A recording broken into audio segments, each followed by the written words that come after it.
Vieja! ¿Quién te dio permiso para hacer eso? Gritó mi nuera golpeándome la mano con fuerza. El sonido seco del golpe resonó en la cocina. La cuchara cayó al suelo, salpicando salsa por todas partes. Mi hijo, Daniel, estaba sentado a la mesa, mirando su teléfono. Ni siquiera levantó la vista. Verónica me miraba con esos ojos llenos de desprecio, como si yo fuera un estorbo en su casa, aunque, ironías de la vida, aquella casa era mía. Te he dicho 1000 veces que no metas las manos en lo que no sabes, continuó cruzándose de brazos. Yo apenas pude murmurar. Solo estaba calentando la comida. Sí, pero la estás arruinando, me interrumpió. ¿No puedes quedarte quieta? No estás aquí para jugar a la cocinera. El silencio se hizo pesado. Mi mano seguía ardiendo, no tanto por el golpe, sino por la vergüenza. Y ahí estaba él, mi hijo, mirando su celular como si nada pasara. Ni una palabra, ni una mirada, ni un gesto. Ese silencio suyo dolía más que la voz de ella. Tragué saliva y fingí una sonrisa. Tienes razón, Verónica. Disculpa. Sí, claro, disculpa, replicó con burla, girando los ojos. Me agaché a recoger la cuchara, y mientras lo hacía, me di cuenta de que mi reflejo en el suelo lucía más viejo de lo que recordaba. El cabello encanecido, las arrugas profundas, las ojeras marcadas. Era como ver a una extraña que se había ido apagando lentamente. Pero en ese momento, una chispa, una diminuta, casi invisible, se encendió en mí, algo que llevaba años dormido. Pero antes de continuar, quiero hacerte una invitación muy especial. Suscríbete al canal y deja tu me gusta. Esto me ayuda a ver que me apoyas y disfrutas de mis historias. Y comenta aquí abajo desde qué ciudad nos estás viendo. Ahora continuemos. Verónica salió del comedor con su paso altivo, dejando el olor de su perfume caro flotando en el aire. Daniel siguió en silencio, como si aquella escena no lo involucrara. Yo recogí lo que quedaba del almuerzo y lo tiré a la basura. Mis manos temblaban, no de miedo, sino de impotencia. Cuando se fueron al trabajo, me quedé sola en la casa donde yo había criado a mi hijo, donde mi difunto esposo había pintado las paredes, donde cada rincón tenía un recuerdo. Y ahora, todo me parecía ajeno. Cada risa, cada mueble, cada fotografía, todo había cambiado. Encendí la radio para llenar el silencio, pero la voz del locutor me sonó hueca. Me senté en la mesa y miré la pared vacía. Había un pequeño clavo donde antes colgaba el retrato de Héctor, mi esposo. Verónica lo había bajado porque daba mala vibra. Decía que los muertos debían quedarse en el cementerio. A veces creo que ella olvidaba que también estoy medio muerta. Esa noche, mientras lavaba los platos, escuché sus risas llegar desde el garaje. Daniel se reía con ella como si nada hubiera pasado, como si no me hubieran humillado frente a su propio hijo. Y entonces recordé algo que mi madre solía decir. Los silencios también se heredan, hija. Si no hablas a tiempo, tus hijos aprenderán a callar igual que tú. Yo había callado toda mi vida. Callé cuando mi marido me gritó por primera vez. Callé cuando me quedé viuda y tuve que criar sola a Daniel. Callé cuando él me dijo que traer a su esposa a vivir conmigo era temporal. Callé cuando ella empezó a quitarme espacio, autoridad y ahora dignidad. Pero ese día, frente al sonido de aquella cuchara cayendo al suelo, entendí que mi silencio estaba llegando a su fin. Fui a mi habitación y abrí el cajón del buró.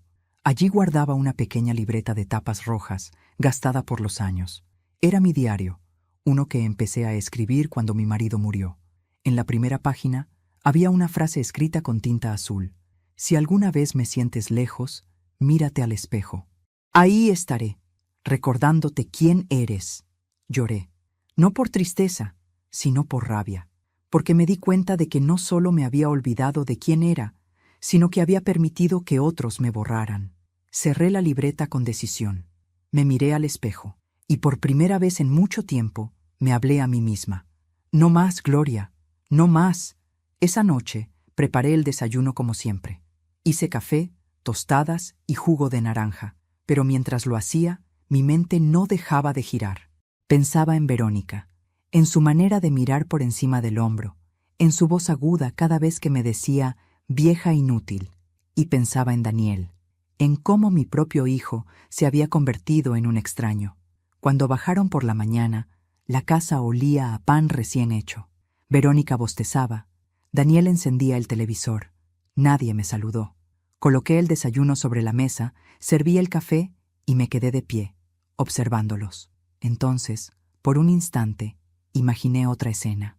Imaginé esa misma mesa, pero diferente, silenciosa, con los dos sentados frente a algo que no esperaban ver, algo que los haría, por fin, callar.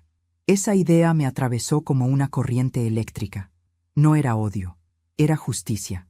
La justicia de una mujer cansada de pedir permiso en su propia casa. Verónica me miró de reojo y dijo: «¿Qué miras, vieja?»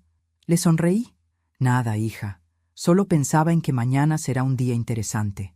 Ella soltó una risa burlona, sin entender.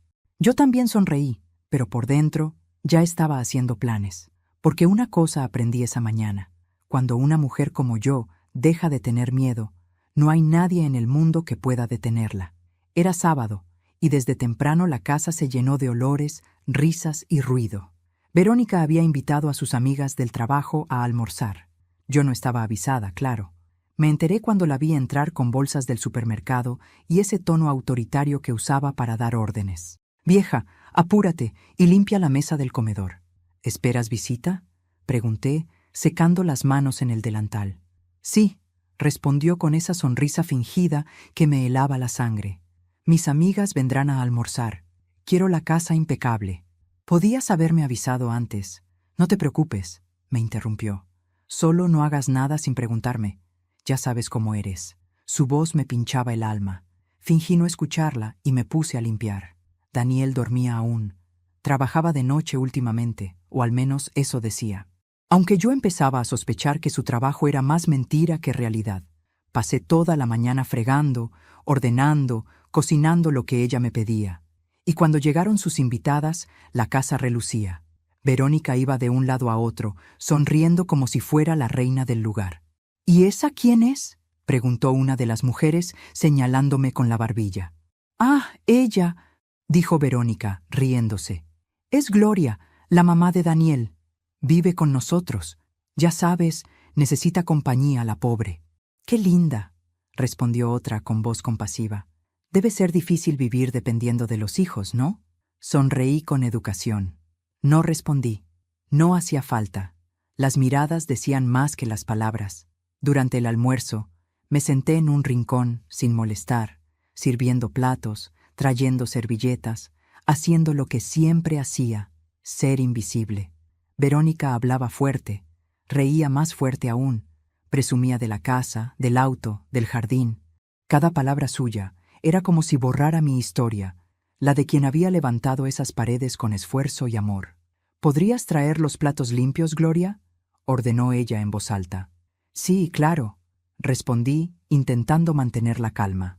Fui a la cocina. El calor del horno me nublaba la cabeza. Tomé los platos, uno sobre otro, y cuando regresé al comedor, escuché que una de las amigas decía: «Verónica, te admiro. No sé cómo tienes tanta paciencia. Yo jamás viviría con mi suegra». «Créeme, yo tampoco lo haría», contestó ella provocando risas. «Pero Daniel insiste. Dice que sin ella se sentiría culpable. Yo solo pienso, bueno, que se quede, mientras no estorbe». El plato de arriba se me resbaló de las manos y cayó al suelo. El ruido del vidrio al romperse fue tan fuerte que el silencio lo siguió, pesado, humillante. Todas se quedaron mirándome. Y Verónica, con los ojos encendidos, gritó: «Siempre igual, te digo que no hagas nada y lo haces mal». «Perdón», murmuré, intentando agacharme a recoger los pedazos. «Déjalo», dijo empujándome la mano. «Vas a cortarte, no sirves ni para eso». Las mujeres bajaron la mirada. Nadie dijo nada. Daniel, que acababa de bajar las escaleras, se detuvo en el pasillo, viendo la escena. Yo lo miré con los ojos llenos de súplica. Una palabra suya bastaría. Una, pero él se quedó quieto. Su silencio fue un golpe más duro que la humillación misma. «Limpia eso y desaparece, por favor», dijo Verónica. «No quiero que te vean llorar aquí». «No estoy llorando», respondí. Y era verdad. No lloraba. Por dentro, algo se estaba secando. Me levanté despacio, recogí los trozos del plato y los llevé a la cocina. Allí, Dejé que los pedazos cayeran en el cubo de basura, uno por uno, escuchando el sonido como si fueran fragmentos de mi paciencia. Me apoyé en la encimera, respirando hondo. No lloré, solo sentí una calma nueva, extraña, casi peligrosa. Por la tarde, cuando los invitados se fueron y la casa volvió al silencio, me quedé sola en la cocina. La mesa estaba llena de copas vacías y restos de comida. Fui recogiendo todo, lentamente, como quien limpia las ruinas de una batalla. En el suelo, encontré un trozo del plato roto, con una flor azul pintada en el borde. Lo guardé en mi bolsillo. No sé por qué. Quizás para recordarme que no todo lo roto se pierde. A veces, lo roto también puede cortar. Esa noche, mientras Daniel y Verónica dormían, fui al cuarto del fondo donde guardaba mis cosas. Abrí una caja llena de fotos antiguas. Mi boda, el nacimiento de Daniel, mis primeros años de costurera. En una de las fotos, yo sonreía con una máquina de coser nueva, regalo de mi esposo. Debajo había una nota escrita por él: para que nunca dependas de nadie, ni siquiera de mí. Pasé los dedos por la tinta descolorida. Esa frase me golpeó más fuerte que cualquier insulto. Yo, que había trabajado toda mi vida, había terminado pidiendo permiso hasta para respirar. Miré hacia la ventana. La luna iluminaba el patio. El viento movía las cortinas, y por un instante sentí que mi esposo estaba allí, mirándome, recordándome quién era. Me senté frente a la máquina de coser, la misma que no usaba desde hacía años. La toqué, con cuidado, y le quité el polvo. El metal frío se sintió como un despertar. ¿Sabes, Héctor?, susurré. Creo que ha llegado el momento. Tomé hilo y aguja, como si retomara una conversación pendiente. El zumbido del pedal llenó la habitación, suave al principio, luego firme, decidido. Coser siempre había sido mi refugio. Esa noche se convirtió en mi arma. No sabía aún qué iba a hacer. Solo sabía que ya no volvería a quedarme quieta mientras otros decidían por mí. Ya no más. A la mañana siguiente, cuando Verónica bajó, el olor a café recién hecho la recibió como siempre. Pero yo ya no era la misma. Ella me habló sin mirarme, ordenándome cosas con esa voz de costumbre. Yo respondí con calma, sin odio, sin rabia, solo con certeza, porque había aprendido algo nuevo. Cuando una mujer descubre que puede sobrevivir sola, se vuelve más peligrosa que cualquier enemigo. Y yo apenas estaba empezando. Dicen que cuando una mujer deja de llorar, hay que tenerle miedo. Yo no lo entendía hasta esa mañana, cuando abrí los ojos y sentí algo distinto dentro de mí. Calma, pero no una calma dulce, sino una que pesa, que se asienta en el pecho y espera. El desayuno estaba servido, el sol entraba por la ventana y el silencio era tan perfecto que podía oír mi propia respiración. Daniel ya se había ido al trabajo. Verónica, como siempre, seguía durmiendo. Me senté frente a la mesa y me quedé mirando la taza de café. El vapor subía despacio, como un pensamiento que se forma y crece sin prisa, y entonces supe que había llegado el momento de mirar con los ojos bien abiertos, de dejar de reaccionar y empezar a observar. Fui a su habitación cuando aún dormía. Entré sin hacer ruido. El olor a perfume caro me mareó. En la cómoda, entre cremas y joyas, había una cartera abierta. Dentro, sobres con dinero, recibos, un juego de llaves y un teléfono pequeño, de esos viejos que ya nadie usa.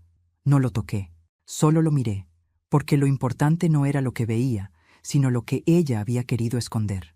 Me incliné y abrí el primer cajón. Allí estaba, una carpeta con documentos del banco. El nombre de Daniel aparecía, sí, pero debajo, en letras pequeñas, también el de Verónica.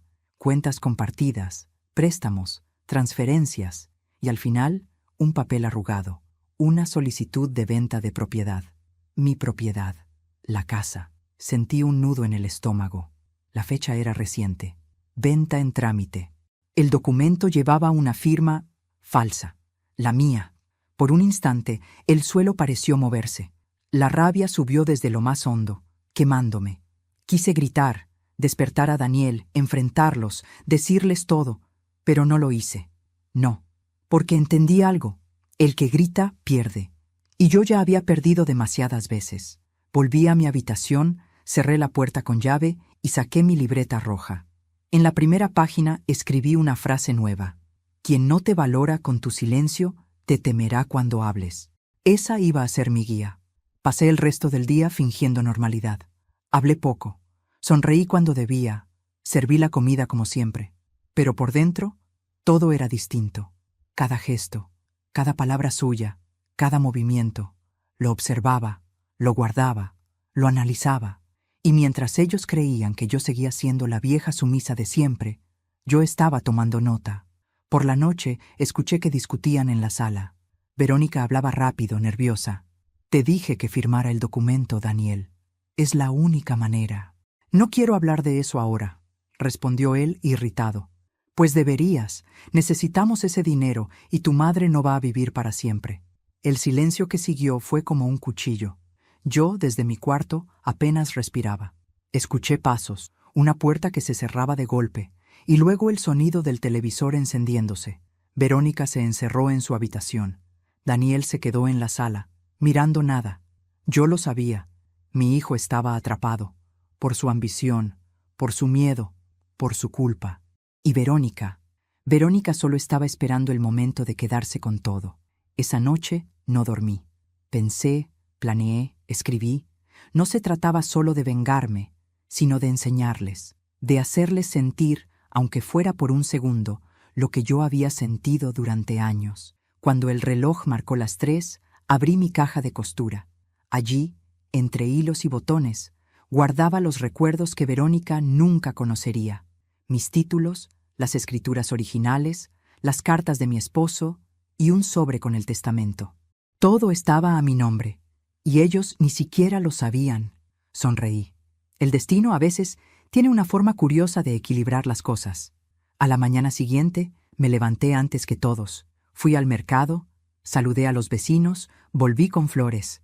Verónica me miró raro cuando llegué. ¿Y esas flores?, preguntó. Para adornar la mesa. Quiero que la casa se vea linda, respondí. Qué raro en ti, dijo con desdén. Sí, puede ser.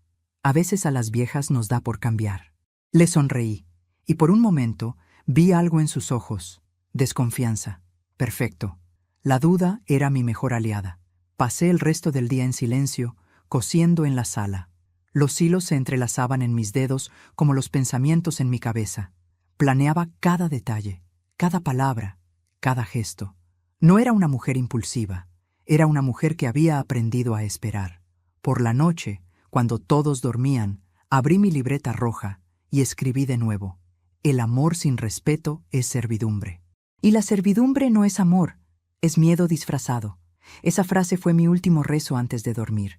Al amanecer, preparé café y me senté en el patio, bajo el limonero que plantó mi esposo hace 20 años. El viento movía las hojas con un susurro suave, como si me hablara. Ya casi, Héctor, le dije al aire. Ya casi está todo listo. Miré hacia la ventana de la habitación de Verónica. Las cortinas se movían, pero no vi nada. Aún así, sonreí. Porque algo dentro de mí me decía que esa mujer ya no dormía tranquila.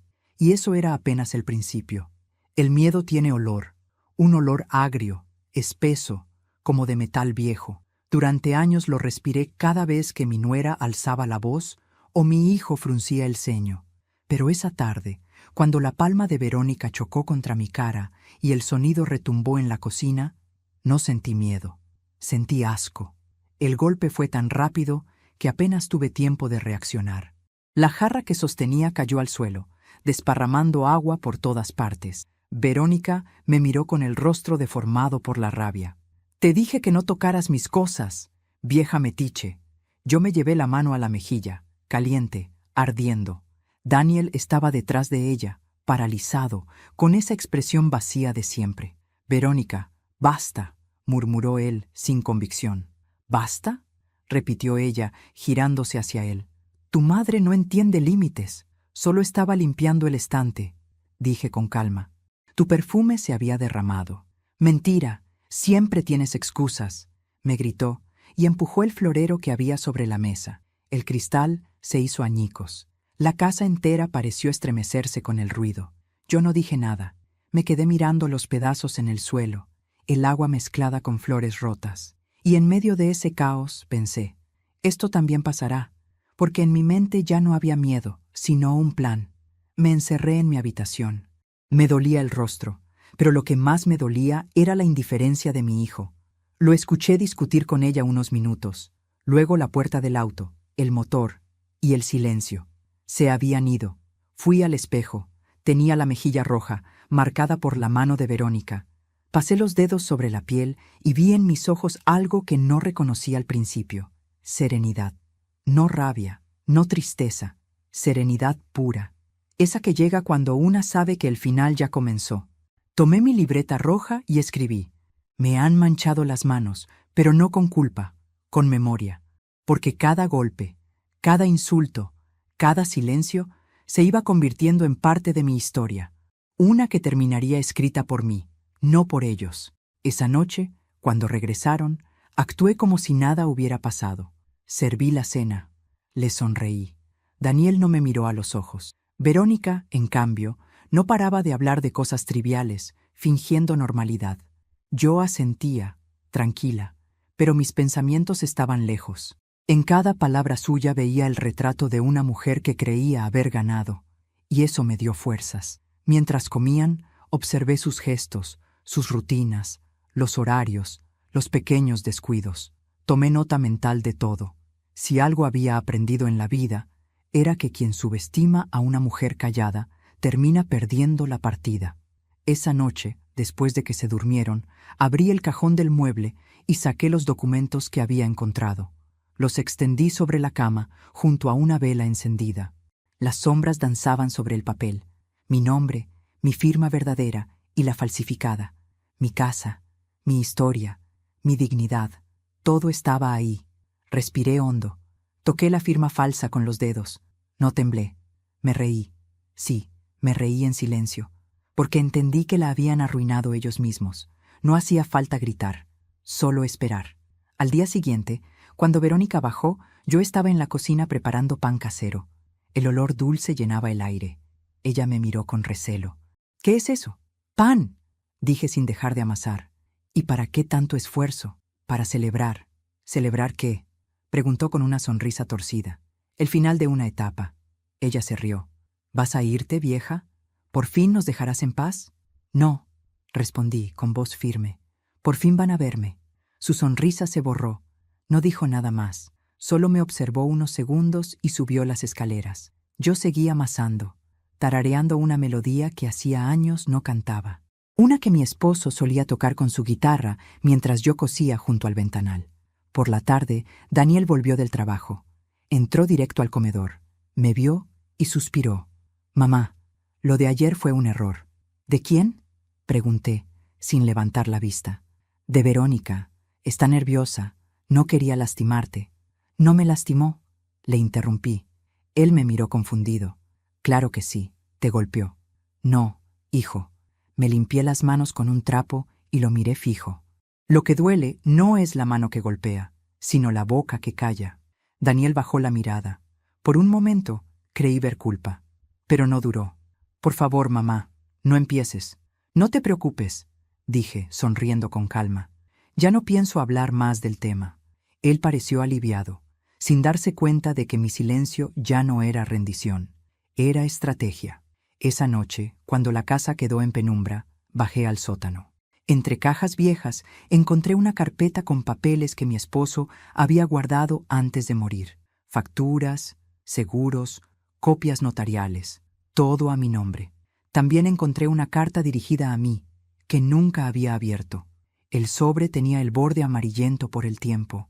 La abrí con cuidado.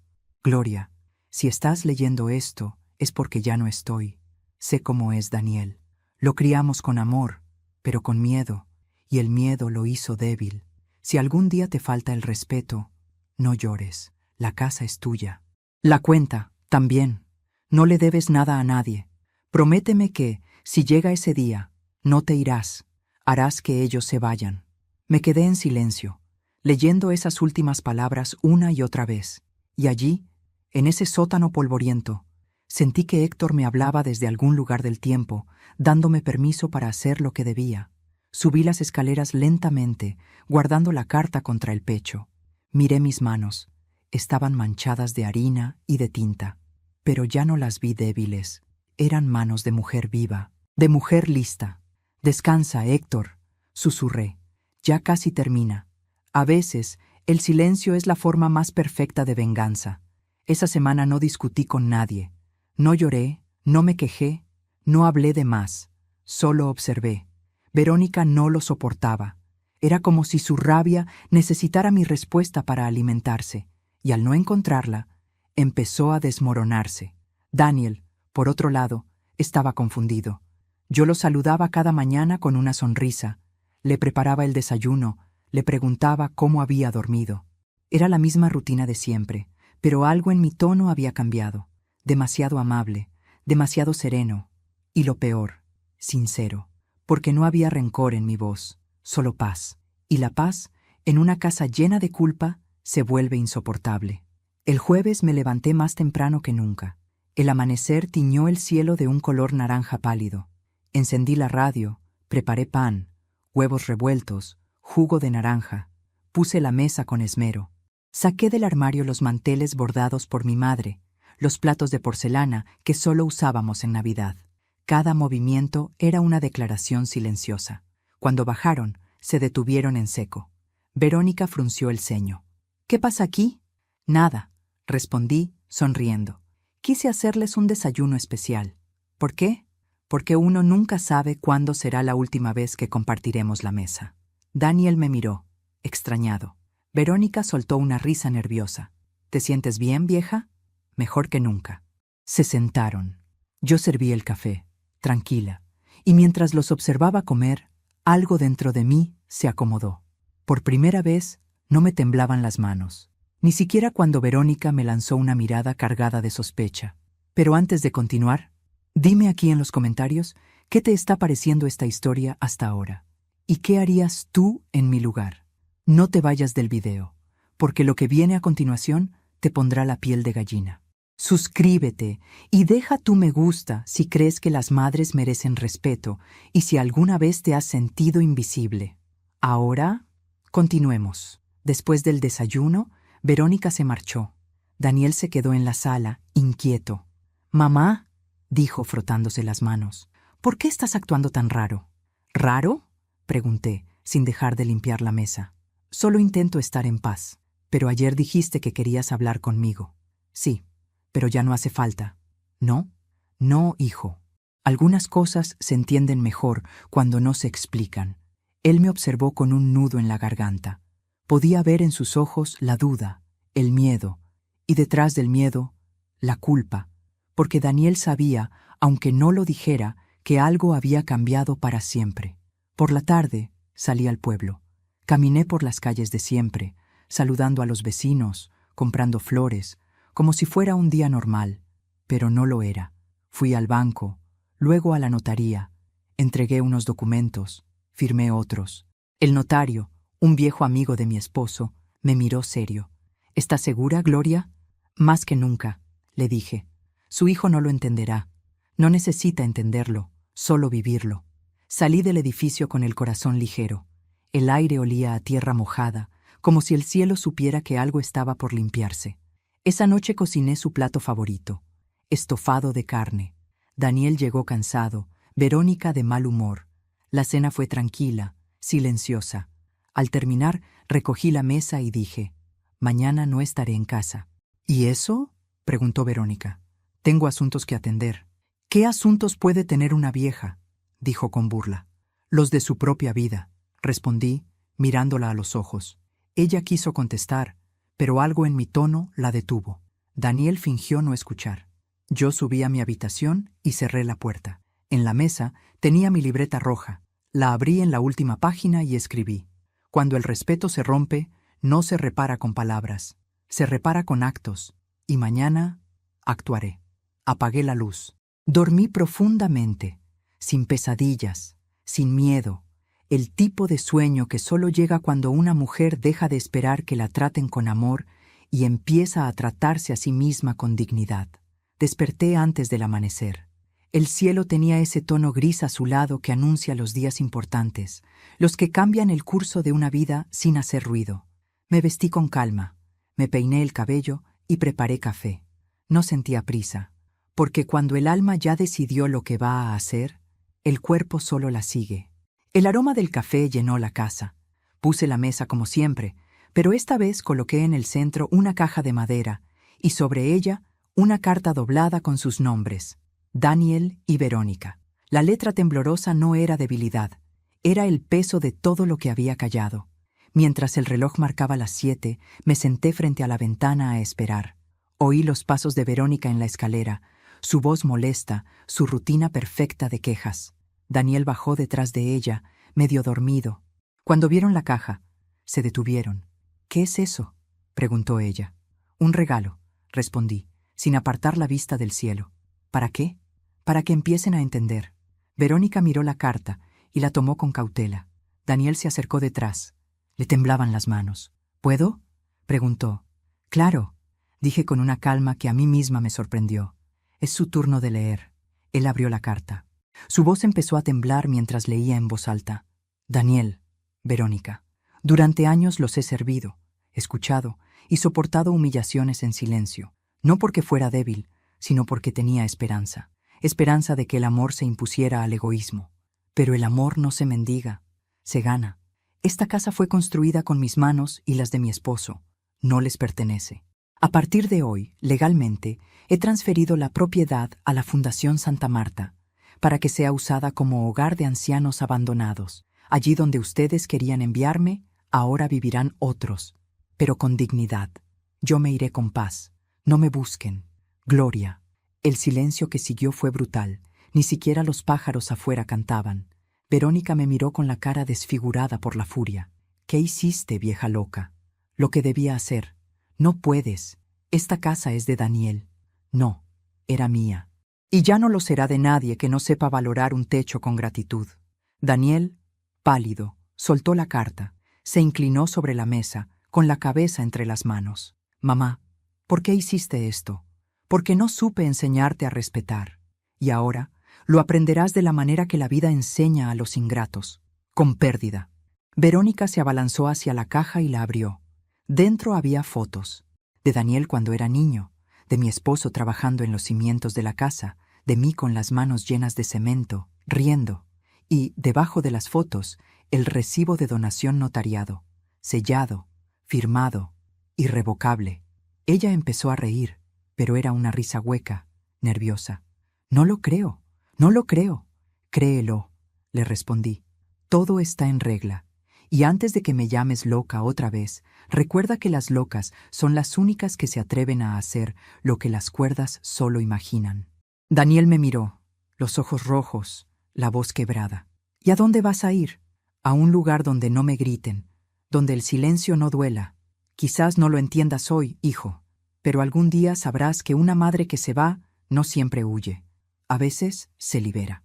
Verónica se levantó de golpe, tiró la carta al suelo y salió de la casa gritando. Daniel quedó sentado, inmóvil. El reloj marcó las 8. El sol entraba por la ventana y bañaba la mesa con una luz cálida, como si el universo me estuviera diciendo: «Ya está hecho». Me levanté, fui a mi habitación, tomé mi maleta, la libreta roja y la foto de mi esposo. Antes de salir, miré una última vez la casa, el mismo piso que había limpiado 1000 veces, las paredes que escucharon mis rezos y mis lágrimas. Pero esa mañana, todo se veía distinto, libre. Al pasar junto a Daniel, toqué su hombro. «No te deseo mal, hijo». «Mamá, solo deseo que aprendas lo que yo olvidé, que la compasión no es debilidad, y que cuando humillas a quien te dio la vida, terminas vaciando la tuya». Salí sin mirar atrás. El portón se cerró con un chirrido largo, casi solemne. El aire olía a jazmín. El sonido de mis pasos se mezcló con el de mi corazón latiendo despacio. Ya no dolía, solo sentía ligereza. Mientras caminaba por la calle, pensé en la caja que había quedado sobre la mesa. No era una venganza cruel, era una lección. Porque entendí que a veces el único modo de recuperar la paz es perderlo todo primero. Y aunque mis manos aún temblaban, no era de miedo, era de alivio. Habían pasado 3 semanas desde que crucé el portón de mi antigua casa y lo dejé cerrarse detrás de mí. El eco metálico de aquel golpe aún resonaba dentro de mi pecho, pero ya no como un sonido de pérdida, sino de liberación. El hogar Santa Marta, el lugar donde me refugié, no era el sitio lúgubre que muchos imaginan cuando piensan en ancianos. Era una casona antigua, de muros color marfil, con un jardín lleno de geranios y un olor constante a pan recién horneado. Cada mañana, las campanas del convento cercano marcaban el ritmo del día, y los pájaros parecían cantar solo para recordarnos que aún quedaba vida por vivir.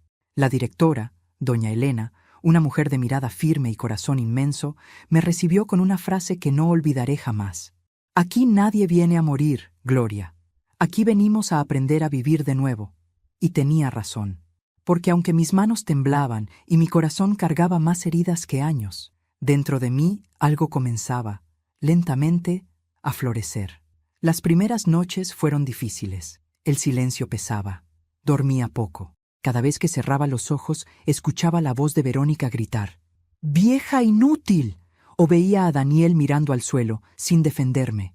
A veces despertaba sudando, creyendo estar todavía allí, en esa casa donde me borraron poco a poco. Pero cuando abría los ojos, solo había calma, y comprendí que el silencio no siempre es castigo. A veces es cura. Empecé a ocuparme del taller de costura del hogar. Entre agujas, hilos y telas, encontré un refugio. Cada puntada que daba era como suturar un pedazo de mi alma. Coser me ayudaba a recordar que incluso lo roto puede volverse hermoso si se repara con paciencia. Otras mujeres me acompañaban. Amalia, una viuda que hablaba con las plantas. Rosaura, que tocaba el piano con los dedos deformados por la artritis. Y Julia, que reía a carcajadas aunque la vida le había quitado todo. Con ellas aprendí algo esencial. La soledad no duele cuando se comparte con quienes también la entienden. Una tarde de domingo, mientras cosía un mantel blanco junto a la ventana, doña Elena se acercó. «¿Tienes visita, Gloria?» «¿Visita?», pregunté extrañada. «¿Quién?» «Un hombre. Alto, cabello castaño, mirada triste». Sentí que el corazón se me detenía un instante. «¿Dijo su nombre?» «No, pero creo que no hace falta». Me quedé en silencio unos segundos. Mis manos se helaron sobre la tela. El hilo rojo quedó suspendido, como si también temiera romper el momento. Respiré hondo y dije: «Dile que espere». Caminé despacio hacia el jardín. El aire olía a tierra mojada. A lo lejos, bajo el limonero, lo vi. Daniel, de pie, con la cabeza gacha, los hombros caídos, las manos hundidas en los bolsillos. Había envejecido. O quizá, por primera vez, estaba mostrando su verdadero rostro. Cuando me vio, levantó los ojos. Por un segundo pareció dudar si debía acercarse o no. «Mamá», dijo con un hilo de voz. Esa palabra, que un día fue mi refugio, se sintió extraña al principio. Pero luego, como una caricia olvidada, me ablandó el alma. «No pensé que vendrías», le respondí. «Yo tampoco», murmuró. «Estuve días buscándote». Nos miramos en silencio. El viento movía las hojas del limonero y el sol se filtraba entre ellas, dibujando luces sobre su rostro. Parecía un niño perdido. «Verónica se fue», dijo finalmente. «¿Se fue?» «Sí. Me dejó. Dijo que no soportaba vivir en ruinas». Sonreí con tristeza. «Las ruinas no eran las paredes, hijo. Eran ustedes». Él bajó la mirada. No discutió. No podía. Nos sentamos en un banco de piedra. Daniel tenía los ojos rojos, cansados.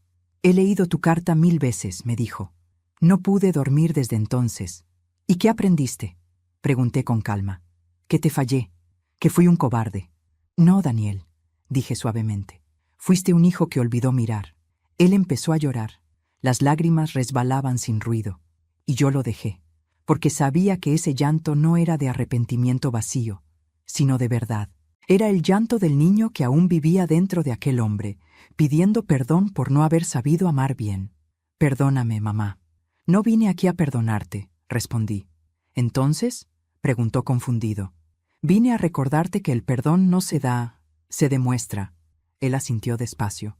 «Lo sé, por eso estoy aquí».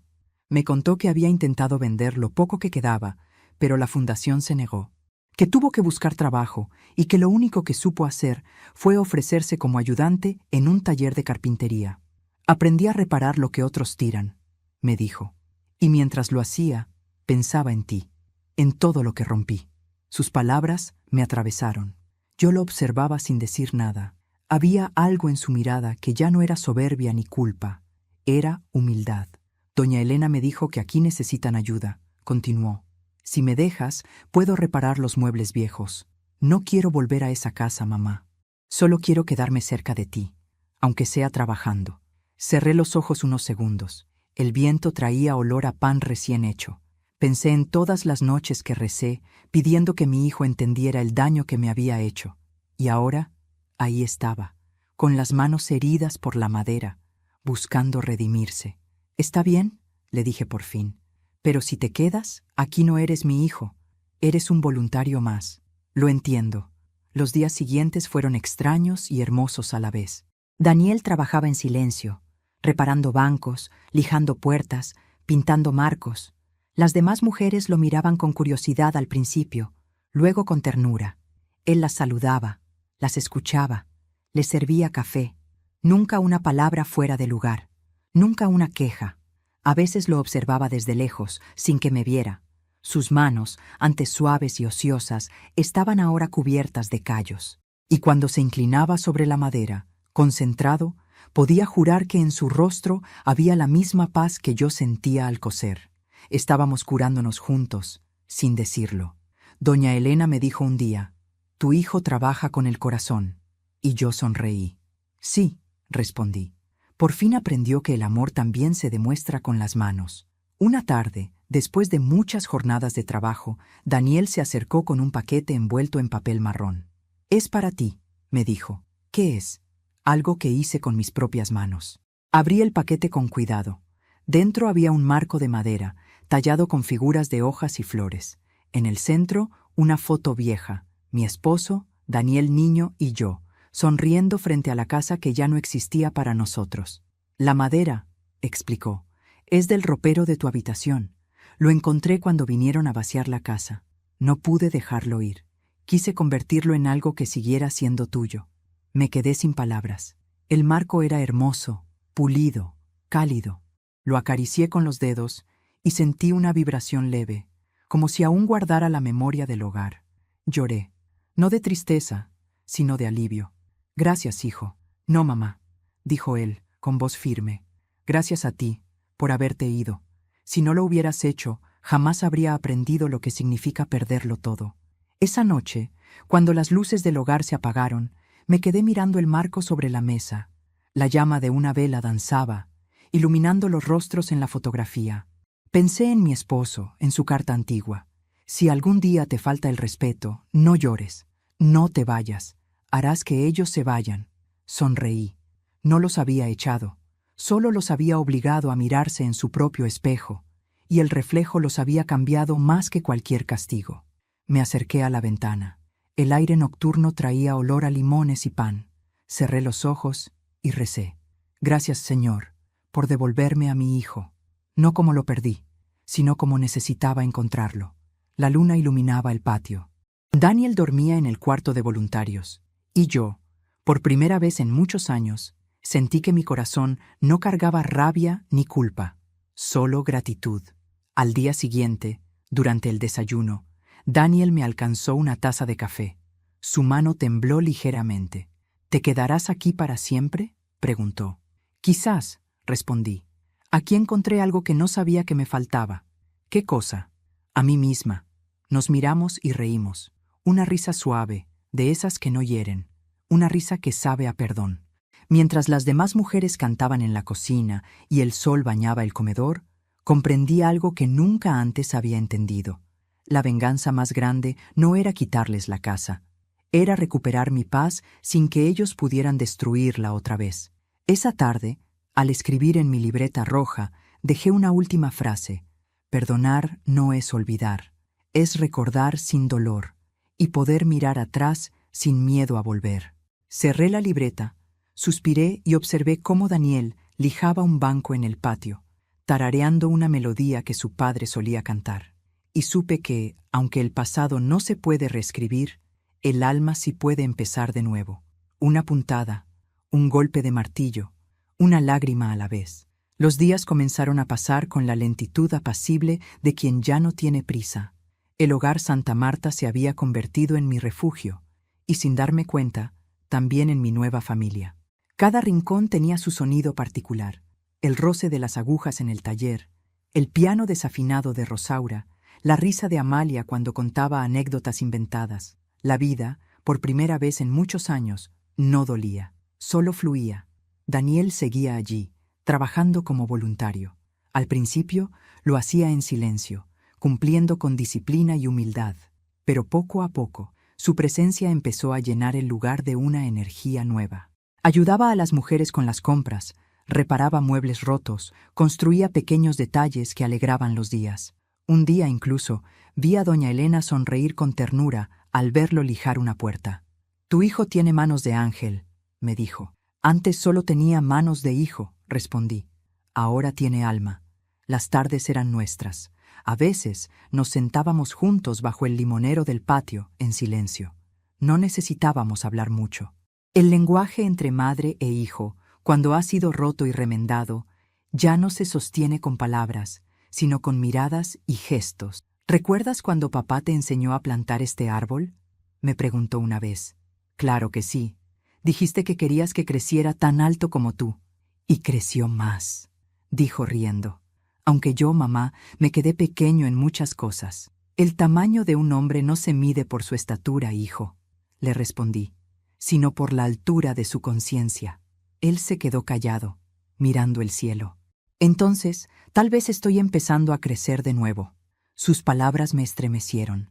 Era como escuchar a mi esposo, Héctor, hablando desde otra época a través de la voz de su hijo. Con los días, Daniel comenzó un proyecto en el taller del hogar. No quiso contarme qué era, solo decía: «Es una sorpresa». Yo fingía no insistir, aunque la curiosidad me carcomía. Lo veía trabajar horas, con la camisa empapada de sudor, la frente arrugada de concentración, y una expresión de paz que jamás le había conocido. Una tarde, al pasar frente al taller, escuché cómo silbaba bajito una melodía que su padre solía tocar con la guitarra. Me quedé quieta, sin interrumpir.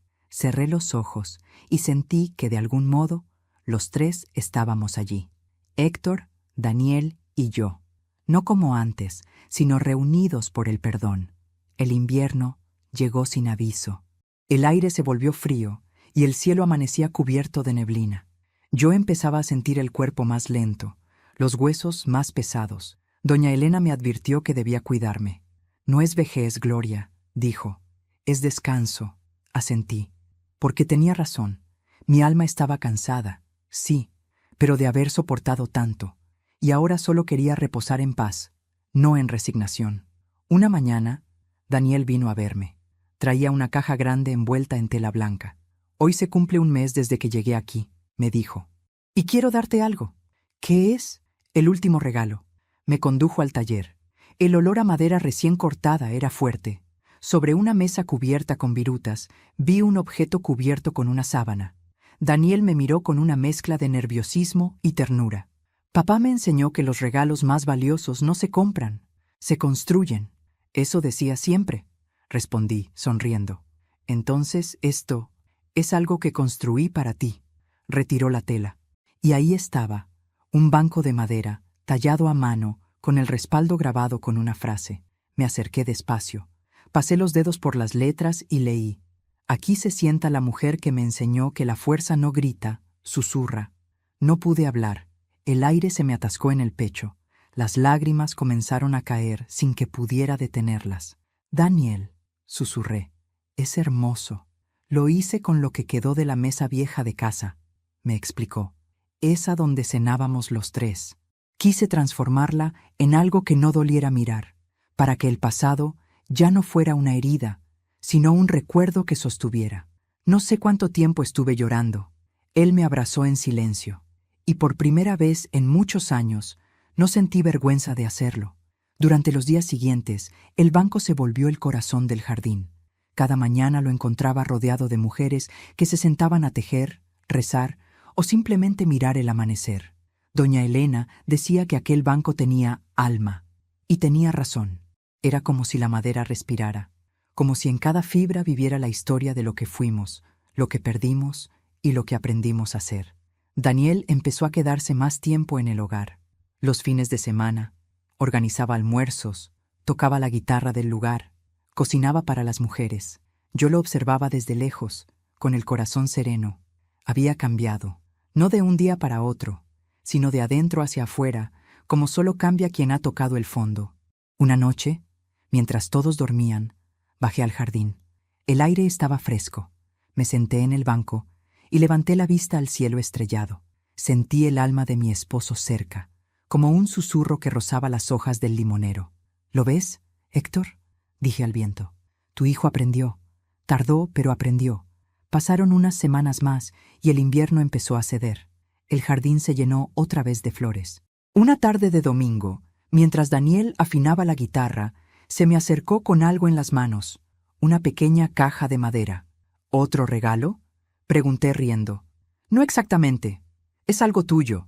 La abrió y me mostró mi libreta roja, la misma que había dejado en mi habitación cuando me fui de casa. La encontré en el cajón del buró cuando limpié el cuarto, me dijo. La leí, cada página, y hay algo que quiero hacer. Se arrodilló frente a mí, abrió la libreta en la última página y escribió con su letra torpe. Gracias, mamá, por haber tenido el valor que yo no tuve. Gracias por romper para enseñarme a construir. Me quedé mirándolo. Era la primera vez que alguien escribía en esa libreta que había sido mi confesionario secreto. Y no sentí que invadiera mi intimidad, sentí que la completaba. Los días se volvieron luminosos. Daniel ya no era un voluntario, era parte del hogar. Ayudaba a doña Elena con las cuentas, organizaba talleres para jóvenes y hasta enseñaba a los nietos de las residentes a construir juguetes de madera. Yo lo veía y pensaba, quizás mi esposo tenía razón.